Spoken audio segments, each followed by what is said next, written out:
ప్రకాశం జిల్లా పరిషత్ చివరి సర్వసభ్య సమావేశం మొక్కుబడిగా ముగిసింది. జిల్లా పరిషత్ చైర్పర్సన్ బూచేపల్లి వెంకయ్యమ్మ అధ్యక్షతన జరిగిన ఈ సమావేశానికి ఇటీవల శాసన మండలి డిప్యూటీ చైర్మన్ గా ఎన్నికైన తుమ్మటి మాధవరావు హాజరయ్యారు. 5 ఏళ్ల పదవీ కాలం ముగియనున్న నేపథ్యంలో పలువురు సభ్యులు తమకు సహకరించిన అధికారులు సిబ్బందికి కృతజ్ఞతలు తెలిపారు. అయితే సమావేశానికి మెజార్టీ ప్రజాప్రతినిధులు గైహాజరు కావడంతో హాజరైన వారితోనే సమావేశం తూతూ మంత్రంగా సాగింది.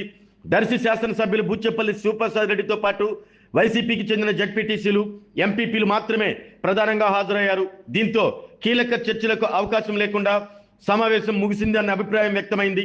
మరోవైపు సమావేశం సందర్భంగా ఉచిత ఆయుర్వేద వైద్య శిబిరాన్ని నిర్వహించారు. సభ్యులు, అధికారులు ఆయుర్వేద వైద్య సేవలు పొందడంతో పాటు మందులను కూడా అందజేశారు. 5 ఏళ్ల పదవీ కాలానికి వీడ్కోలు పలుకుతున్న ఈ చివరి సమావేశం ఇలా నామమాత్రంగా ముగియటం చర్చనీయాంశంగా మారింది. పదవీ కాలంలో మీరు నాకు అందించిన సహకారం మరియు మీ విలువైన సూచనలకు జిల్లా పరిషత్ సభ్యులందరికీ నా హృదయపూర్వక ధన్యవాదాలు తెలియజేసుకుంటున్నాను. అలాగే జిల్లా పరిషత్ అధికారులు, వివిధ శాఖల అధికారులు, కార్యాలయ సిబ్బంది ప్రతి సందర్భంలో అందించిన సహకారాన్ని ప్రత్యేకంగా కృతజ్ఞతలు తెలియజేస్తున్నాను. మనమంతా కలిసిమెలిసి పనిచేసిన ఈ ప్రయాణం నా ప్రజా జీవితంలో ఒక చిరస్మరణీయమైన అధ్యాయంగా నిలిచిపోతుంది. భవిష్యత్తులో కూడా మన జిల్లా పరిషత్ మరింత అభివృద్ధి సాధించి ప్రజలకు మరింత మెరుగైన సేవలు అందించాలని మనస్ఫూర్తిగా ఆకాంక్షిస్తున్నాను. అలాగే ప్రజలకు మరియు జిల్లా పరిషత్తుకు సంబంధించిన కార్యక్రమాలను ప్రజల్లోకి తీసుకెళ్లడంలో మీడియా మిత్రులకు అందించిన సహకారము, నిర్మాణాత్మక సూచనలు మరియు సహకారానికి కూడా నా హృదయపూర్వక కృతజ్ఞతలు. ఈ 5 సంవత్సరాల ప్రయాణంలో నాకు అండగా నిలిచిన ప్రతి ఒక్కరికి మరొకసారి మనస్ఫూర్తిగా కృతజ్ఞతలు తెలియజేస్తూ మీ అందరి సహకారాన్ని ఎల్లప్పుడూ స్మరించుకుంటూ ఉంటున్నానని సర్పంచులు అతను కూడా మీరు గుర్తుంటారు.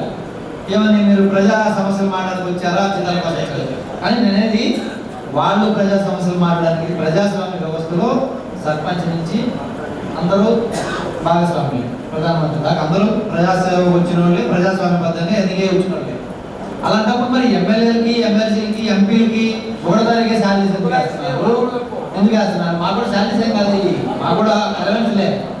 మాకు కూడా చాలా మంది తెలియని విషయం ఏంటంటే మాకు ఇచ్చేది కూడా 15,000 శాలరీ ఎమ్మెల్సీకి అయినా ఎమ్మెల్యేకి అయినా. మిగతా క్వార్టర్స్ లేవు కాబట్టి హౌస్ అలవెన్స్, కాన్స్టిట్యూన్సీ అలవెన్స్ ఇస్తారు. అలాగే వాళ్ళకి ఎందుకు ఇస్తారు? గౌరవ వేతనం మనకి జీతాలు ఇస్తున్నాం. మనం 5 సంవత్సరాల నుంచి లేదు కదా. వాళ్ళకి మీటింగ్లు రావడానికో, పనుల మీద ప్రజలకు సంబంధించి తిరగడానికో ఏదో ఒక బస్ ఛార్జీల కన్నా అట్లీస్ట్ ఉంటాయని గౌరవ వేతనం కింద వాళ్ళకి ఏదో 6,000, ఎంపీడీ 3,000 ఇస్తున్నారు. 3,70,000 కోట్ల అప్పులు తెచ్చుకొని 2.5 సంవత్సరంలో అసలు డబ్బులు ఇవ్వండి సార్ గవర్నమెంట్ దగ్గర. అడుగుదామంటే కలెక్టర్లు రారు, మంత్రులు రారు, ఎమ్మెల్యేలు రారు. అసలు మీరు ఇస్తారా ఇదే చెప్పండి, ఇవ్వంటే చెప్పండి, తీర్మానం చేయండి. ఎంపీటీసీలకి, జడ్పీటీసీలకి జీతాలు ఇవ్వదలుచుకోలేదు ప్రభుత్వం అని తీర్మానం చేసి పంపించేయండి. లేదంటే మీరు ఎలా ఇస్తారో తీర్చండి. వాళ్ళు లాస్ట్ మీటింగ్ వాళ్ళు పాపం 2.5 సంవత్సరం నుంచి దాదాపు 26 నెలలుగా ఎన్నో మీటింగ్, దాదాపు 8 మీటింగ్లు జరిగి ఉంటాయి. గవర్నమెంట్ మారిన తర్వాత 8 మీటింగ్లో వాళ్ళు అడుగులో ప్రస్తావిస్తారన్నారు. అది తప్పని అవుతుందండి. ఇప్పుడు బాగా ప్రజా వాళ్ళ నాయకులకి ఏంటంటే ప్రకాశం జిల్లా ఎమ్మెల్సీ అంతా ఆపి వెలుగా ఇచ్చేయండి.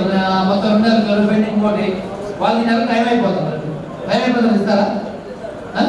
దానికి ఏముంది ప్రూఫ్? ఇప్పుడు మీరు కోర్టుకి వేస్తే ఒక ఎంపీపీకి ఇవ్వమని ఇచ్చారు కోర్టు అని చెప్పింది. అంటే ఒక మండలానికి ఇలా ఇవ్వాలని డైరెక్షన్ ఇచ్చినప్పుడు మిగతా మండలం వర్తించరాదు.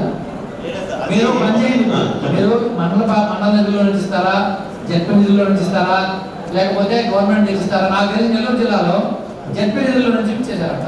మీరు ఇస్తారా కనుక్కుంటామని చెప్పేసి ఫోన్ చేసి నెల్లూరుకి మాట్లాడండి. మీరు పక్క జిల్లాలో ఎందుకు ఫాలో అవ్వలేదు? గవర్నమెంట్ ఎందుకు చేస్తున్నారు? ఇది మంచి సాంప్రదాయం కాదు. ఇది మంచి సాంప్రదాయం కాదు. అసలు ఇన్నిసార్లు దీని గురించి డిస్కషన్ జరగడం కూడా బాగా. దయచేసి ప్రజాప్రతినిధులు కూడా గౌరవించుకోవాలి. వాళ్ళకి ఎన్నో 5 సార్లు కలిసాం, టర్మ్ అయిపోయినా కూడా మా గౌరవవేతనం ఇవ్వలేని పరిస్థితుల్లో ప్రభుత్వం ఉందంటే ప్రభుత్వానికి షేమ్ అనిపిస్తుంది. గౌరవవేతనం అయితే ఖచ్చితంగా గవర్నమెంట్ అయితే రిపోర్ట్ చేస్తున్నారండి. ఖచ్చితంగా మీరు వాళ్ళ పదవి మాత్రం గౌరవవేతనం మారేరు, ఖచ్చితంగా ఇస్తారు. సాక్షాత్తు అసెంబ్లీలో మాట్లాడితే ఆన్సర్ లేదు, మళ్ళీ కలెక్టర్ గారు డిఆర్సీలో మాట్లాడితే వాల్యూ లేదు, ఇక్కడ మీరు మాట్లాడి మేము మాట్లాడినా వాల్యూ లేదు. అసలు వాళ్ళు పట్టించుకోవాలంటే ఏంటి దాని ఉద్దేశం? ప్రభుత్వంలో ప్రతిపక్షంలో ఉన్నా అధికార పక్షంలో ఉన్నా వాళ్ళు విడిపోలు లేదా 1 2 10 మంది వాళ్ళు కూడా ఉన్నారు కదా. మరి అసలు పార్టీకి సంబంధం ప్రజాస్వామ్య వ్యవస్థలో ఒకసారి ఎలక్ట్ అయిన తర్వాత ప్రభుత్వ ప్రతినిధులు వాళ్ళు ఏ గవర్నమెంట్ అయితే గవర్నమెంట్ దృష్టిలో ఉంది సార్. ఈ సంవత్సరం